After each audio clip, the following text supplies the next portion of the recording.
Hello. In this video I'm about to tell you a couple info related to the installation of Gimp. As I had told you before in a previous video, Gimp is a free software.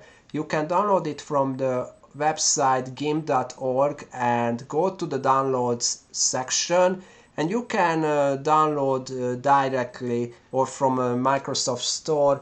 But if you download it directly, you will get an extra file.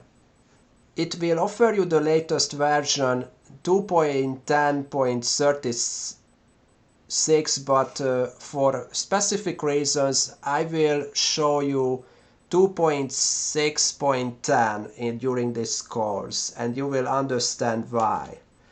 So if you download the extra file, then you just click on it double times with your left mouse button, and after that you will get the install wizard. It won't be different compared to the other install wizards from other software, but the case is that you have to specify the installation location or installation goal place. That must be around the C folder, the program files, and also there will be a couple checkboxes during the installation wizard. Don't forget to have them piped in, and within a couple minutes you will get the entire software installed, and then click on finish and you will be able to start Gimp program. But be aware, because of the fact that it is a set of several programs, all of which are written in C programming language,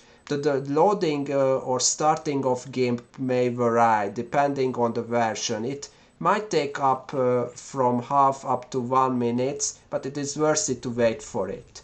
So that's all for the installation, and in the future chapter or chapter 2 I will tell you about the base windows of GIMP, or actually how to start the work on GIMP.